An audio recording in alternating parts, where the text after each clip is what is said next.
Break के बाद एक बार फिर स्वागत है। लोकसभा चुनाव में प्रशासन ने बसों का अधिग्रहण तो कर दिया, लेकिन जब बारी आई भुगतान की तो चेक बाउंस हो गए। जी हां, ये मामला है खरगोन के भगवानपुरा का, जहां सरकारी अकाउंट में पैसे न होने के कारण चेक बाउंस हुए हैं।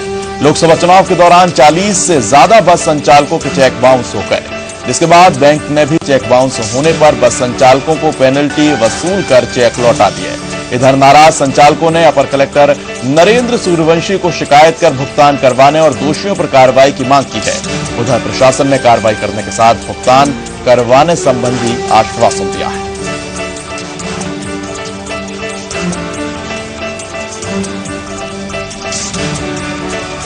भगवानपुरा लोकसभा चुनाव में हमारी गाड़ियां लगाई थी उन्होंने चुनाव के लिए, तो उस पेमेंट के बारे में हम गए थे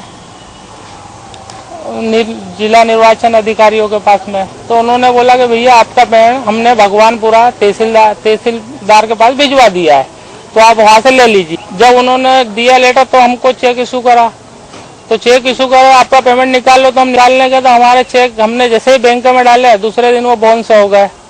फिर उन्होंने हमारा 4 दिन का समय दिया, बोले 4 दिन बाद फिर डालिए आप। फिर हमने डाला, फिर दूसरी बार फिर बाउंस हो गया। इस विषय में यहाँ पे कलेक्टर ऑफिस साहब के पास मिलने आए थे हम। तुम क्या चाहते हो?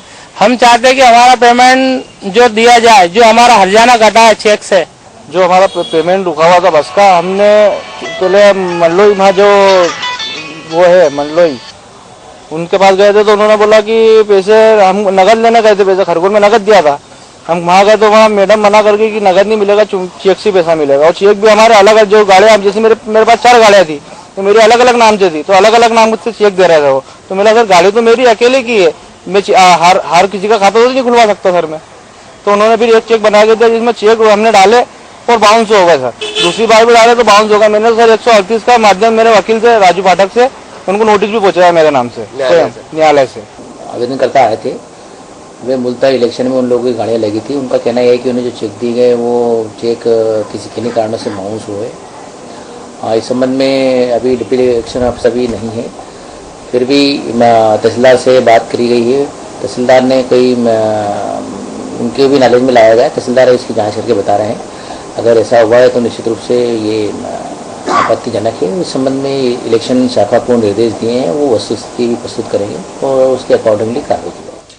और इस मामले में ज्यादा जानकारी के साथ हमारे सहयोगी फरीद शेख हमारे साथ फोन लाइन पर जुड़ चुके हैं। फरीद, कितने ऐसे बस संचालक हैं और अब क्या कहा जा रहा है प्रशासन की ओर से? ऐसी चूक, ऐसी लापरवाही कैसी हुई कि बसें भी दी, आपको सेवा दी और इसके बाद आप जो चेक दे रहे हैं वो बाउंस हो रहे हैं? स्वागत नहीं है। सबसे पहले साफ कर देना चाहूंगा कि ये पहला कोई मामला नहीं, इसके पूर्व में कई बार बस संचालकों ने आरोप लगाया है कि लोकसभा चुनाव हो और चाहे विधानसभा चुनाव हो, बस तो मुहैया करा ली जाती लोक निर्वाचन आयोग के द्वारा, लेकिन उनके भुगतान को लेकर हमेशा वक्त नहीं लटका रहता। कई बार बस संचालक अपने भुगतान के लिए दौड़ते हैं, कई बार शिकायतें करते हैं, उसके बाद ही उनका भुगतान होता है। लेकिन ये भगवानपुरा विधानसभा का एक मामला अभी जो सामने है, जिसमें लोकसभा में जो बसें लगाई गई थी उसमें ऐसे 60 बस संचालक थे जिनकी बसें लगाई गई थी, लेकिन मात्र अभी 30 ऐसे जिन्हें भुगतान किया गया था। हालांकि वो 30 लोग भी ऐसे जिन्हें जब चेक दिए गए तो वो चेक बाउंस होने की स्थिति गई, खाते में पैसा नहीं था और ऐसे चेक दे दिए गए। तो जो पैसा लेने के लिए गए तो 2 बार तो इस तरह से कागज का अभी रहने के लिए चेक हम पैसा उसमें डाल रहे हैं, आप निकालिए, लेकिन दोनों बार इस तरह की कोताही बढ़ती गई, खाते में पैसा नहीं डाला और आखिर बस संचालक और सरकार का अपर कलेक्टर से इस बारे में शिकायत करना पड़ी। फरीद, अब क्या कहा जा रहा है प्रशासन की ओर से? कब तक सभी को चेक का भुगतान कर दिया जाएगा जो बाउंस हो रहे हैं चेक, और साथ में क्या कोई कार्रवाई की भी बात की जा रही है? जी, इस समय अभी जो अपर कलेक्टर से जब संचालकों ने जाकर शिकायत की और उनसे जब मीडिया में भी चर्चा की तो उनका साफ कहना था कि हालांकि इस तरह का मामला अभी तक सामने नहीं आया, ओरली इस तरह के मामले जरूर सामने, लेकिन इस तरह से चेक बाउंस होने का मामला पहली बार सामने आया। और जो तत्कालीन रेवेन्यू ऑफिसर रही है बसंती ठाकुर, जो अभी भगवानपुरा तहसीलदार की, उनकी और उनके जो क्लर्क है उनकी लापरवाही सीधे तौर पर सामने आ रही है। हालांकि प्रशासन ने अभी सीधे तौर पर कार्रवाई करने की बात होनी चाहिए, लेकिन जांच के बाद संभवतः उनको कार्रवाई होना इसमें इंकार नहीं कर सकता। फरीद हमारे सहयोगी हमारे साथ जुड़े हुए हैं। चुनाव में अधिग्रहित की गई थी बसें और इसके बाद जो चेक दिए गए थे 40 से ज्यादा बस संचालकों के चेक बाउंस हो चुके हैं।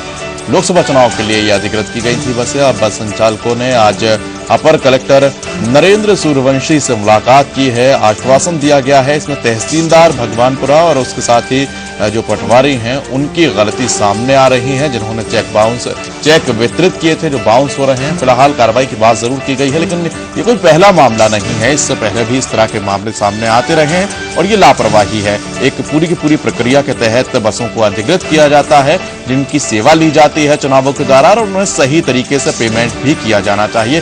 क्यों आखिर कोई बसें देने के बाद, सेवा देने के बाद निर्वाचन के दौरान इस तरह से परेशान होते हुए कलेक्टर ऑफिस के चक्कर लगाए। हमारे सहयोगी फरीद शेख हमारे साथ जुड़े हुए थे। फरीद, बहुत बहुत शुक्रिया तमाम जानकारी।